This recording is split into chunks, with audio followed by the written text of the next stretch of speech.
not like any other podcast, coming to you straight from the heartland where investing is told like it is. It's time for Darin Garman's Paranoid Banker Podcast.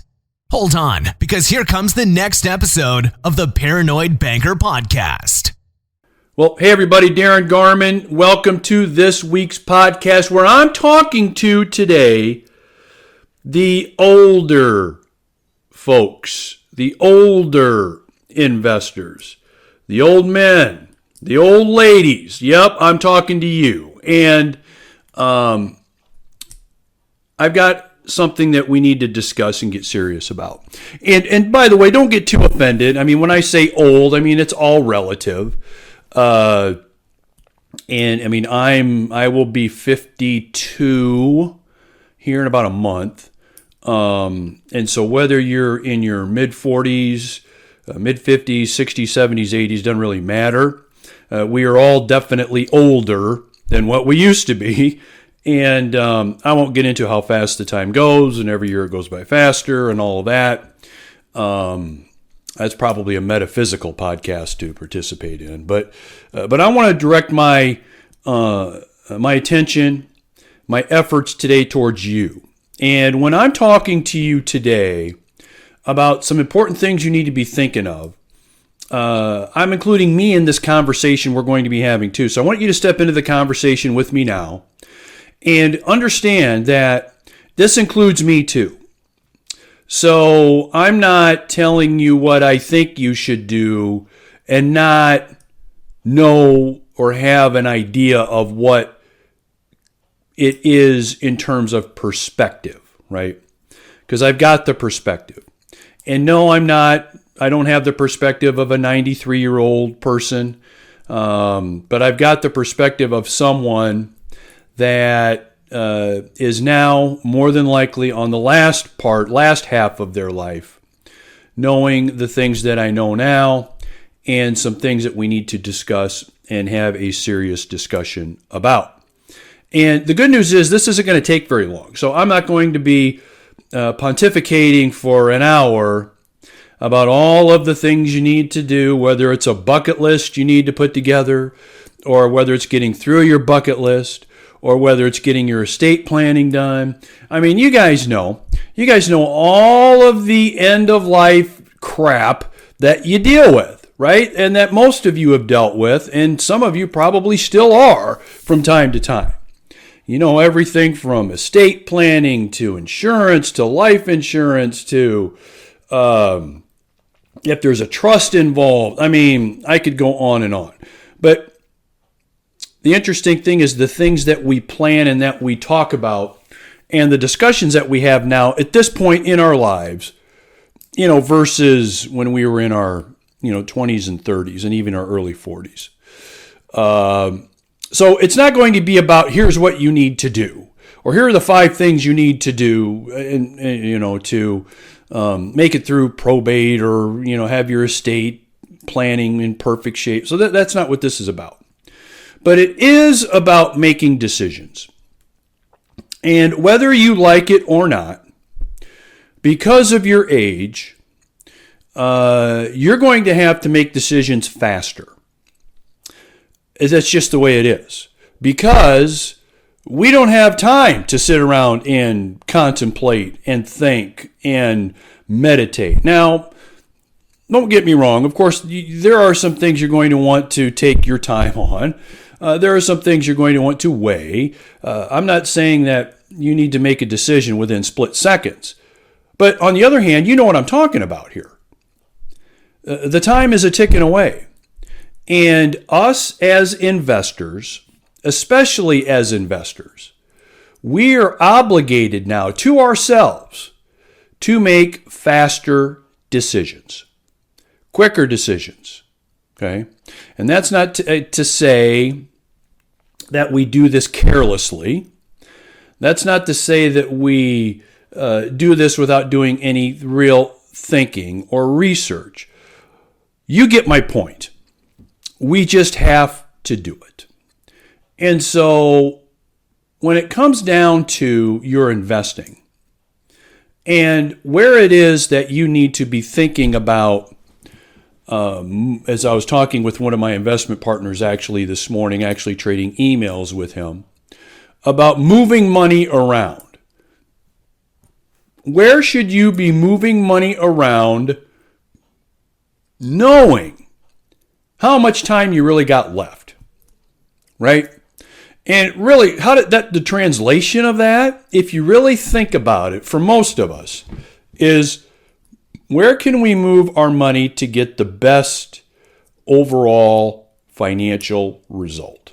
I mean, that's really what it translates into, isn't it? And it's that kind of decision that we really can't afford to put off anymore, really. So we can't put it off until after St. Patrick's Day, or when the summer's over, or when we get together with the kids in the fall. We need to be making these decisions now. And then the most important part of it, obviously, is then taking action on those decisions. And so when it comes down to us investors being the age that we are, where is it that we're going to get the best financial result? Okay. Great question. And everybody that's listening to this podcast right now will have a different answer, more than likely.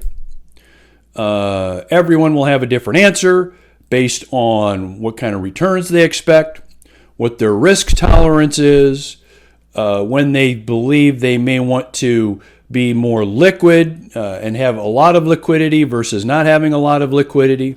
I mean, some of those things enter into that answer, but every one of us has our own answer.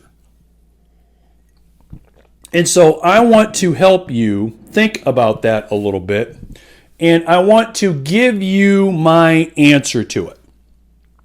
So this is what I'm doing, and I think this is vitally important to us, what I'm going to tell you in terms of what I'm doing. Now, again, here's the deal. I'm going to tell you what I'm doing, and you can either agree or disagree. That's perfect. That's fine. I mean, this is not intended to, try to convince you into anything that you don't agree with or you don't think is the right way to go. Right? That's not my point. My point is for you to think about this because it's very, very important. And so when you look into the future, so let's look into our crystal ball. And we don't need to be any kind of, we don't need to be like some kind of a magician in Vegas right now, putting a show on where we have, we're reading people's futures or we're looking into the crystal ball. So we don't need to have a whole bunch of education, either fake or real, in order to think about this. So where do you see most of the volatility coming in the next 5 to 10 years? Okay, where do you see most of it happening? Most of it's going to be happening in the conventional markets. Why? Because the conventional markets cannot get past being affected by everything politically and socially going on either nationally or globally that affects the movement of markets and the movement of money. You just can't get around it. You can't avoid it, right? So if you want to play the roller coaster game, and again, you may want to. If you want to play the roller coaster game, then that's really where you probably want to be, knowing what we just talked about. Your time is now limited, right? The conventional markets is pretty darn. I think there's a lot of risk associated with the conventional markets because look, we've had it pretty damn good for the last 9-10 years, right? And so when there is a downturn, the first place that's going to feel that downturn is going to be the conventional markets. And we felt a little reverberation, little vibrations of this last year, didn't we? Remember kind of towards the end of the third, fourth quarter last year, we saw a little bit of this. But now, of course, as of today, everything's great. Things are good. Well, I think most of the volatility that you're going to see is in the conventional markets, right? So me, personally, I avoid them. I avoid the conventional markets big time because I don't want my money to be affected by some social, political, or economic issue, problem, shutdown. I don't want that because I can't really control that. Okay. So I'm out of there. And so what's really left after that? What's really left after that, if you think about it, and I'm not going to go into cryptocurrency or, some of those kinds of things. But at the end of the day, if you're not into the conventional markets, you're really into what's called hard asset investing, right? Hard assets. Okay. So hard assets examples are like gold, silver, precious art, a business. Maybe you want to buy a business or a couple small businesses, maybe a franchise. So those are kind of hard assets that you can own. The biggest hard asset that you can own, actually I shouldn't say the biggest. I mean, it is the biggest, but it's probably the most popular, is real estate.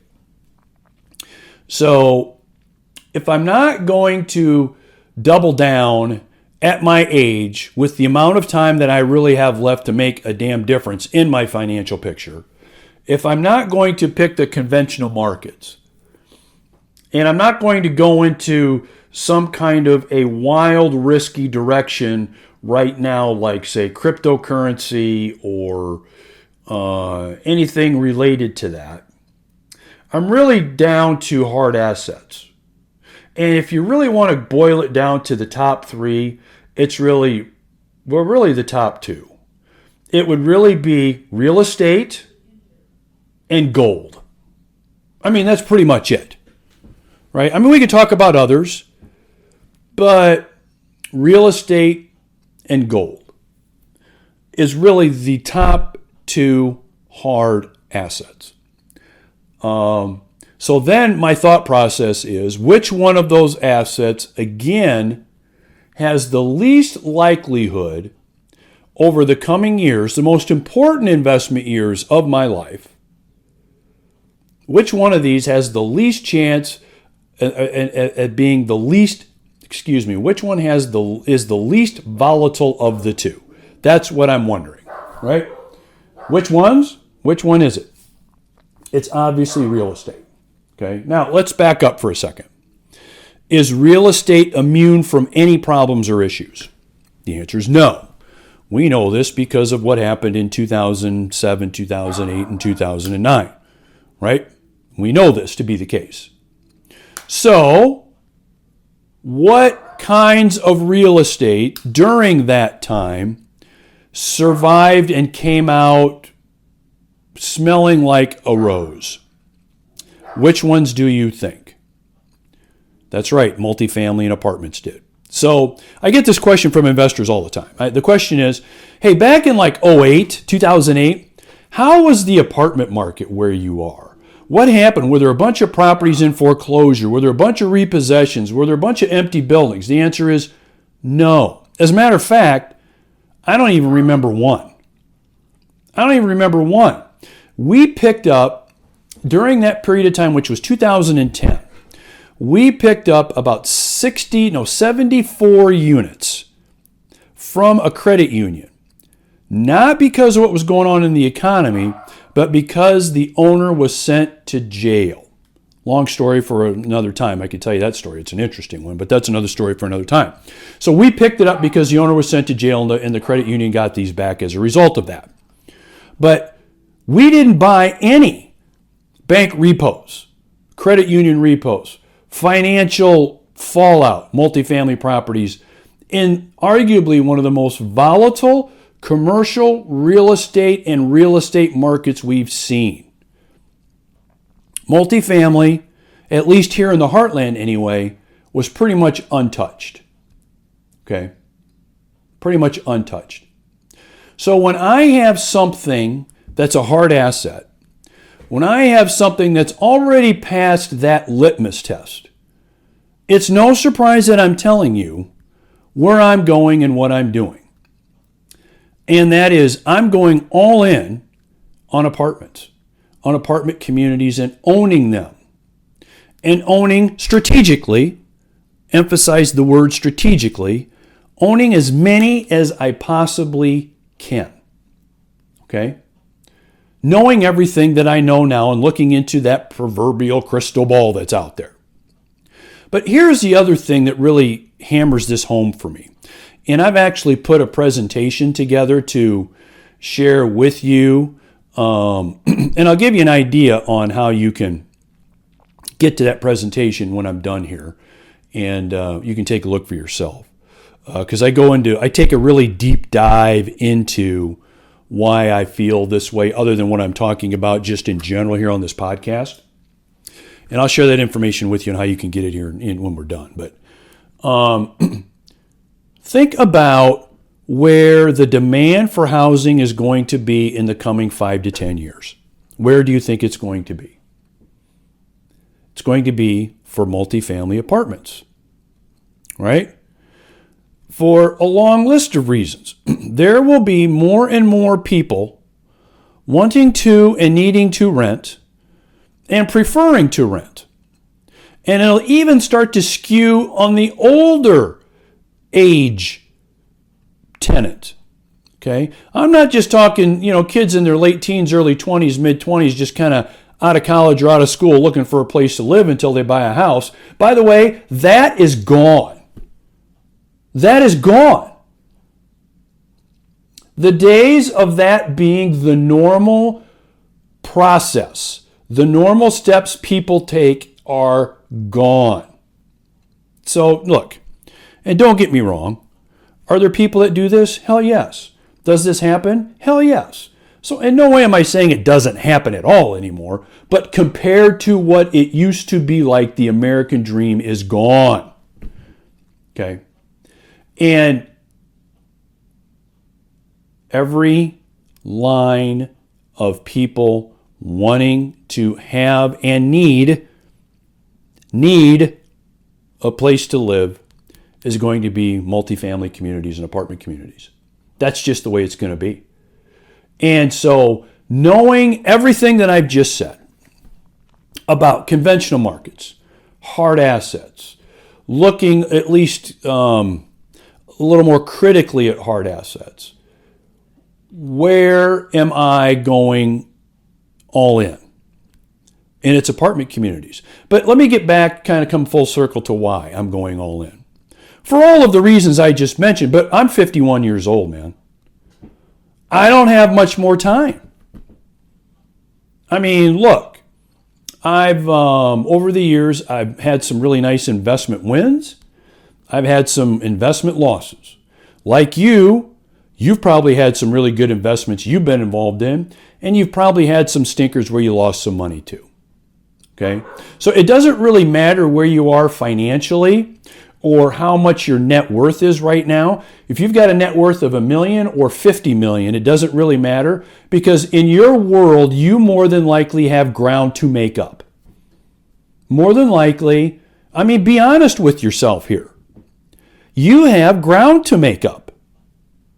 And we don't have 30 years to make it up anymore. Do we? Right? We can't be as, oh, well, that didn't work out. I'll get back and, start again. That is a hell of a lot harder to say at 51 than at 31. Hell of a lot harder to say at 75 than 45. Is it not? Wouldn't you agree? So, what I want you to do, if you are 45 years old or older, I want you to give this some serious thought. I want you to think critically. Please don't just listen to the podcast, think to yourself, yeah, he's got a pretty good point there, and then don't do a damn thing. Because the clock is ticking. It sucks, by the way. I hate it. But that's the way it is. We can't get the time back after it goes. So here's what I want you to do. If you want a deeper dive into this, you want more information in terms of what I'm seeing out there, What's happening? What's really got me motivated to go all in on multifamily, on apartment communities, especially at the age that I am at? All you need to do is just send me an email, and I will send you a link. I will have a link sent to you of about a half-hour presentation that I have that takes a much, much deeper dive into this. And it's definitely something you're going to want to take a look at, especially if what I'm saying to you resonates. Okay? So whether you're listening in your car, you're on your treadmill, you're on your bike, you're just walking around, make a note to send me an email. And in that email, all you need to do in the subject line is just type the words, "Send me the presentation link." Okay, I'll say it again. Send me the presentation link. That's it. We'll go ahead and we'll send that link to you so you can take a deeper dive into this. Okay, so for those of you more mature investors, I appreciate you being with me today, spending the time with me today, and giving this some thought. So I look forward to hearing from you and getting this information out to you so you can take a deeper dive into exactly what I'm talking about. All right, take care. Have a great day. Have a great rest of your week or weekend. We will talk to you later. Bye-bye.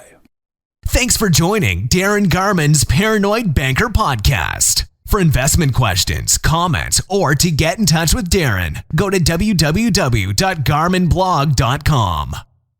Thanks for joining Darin Garman's Paranoid Banker Podcast. For investment questions, comments, or to get in touch with Darin, go to www.garmanblog.com.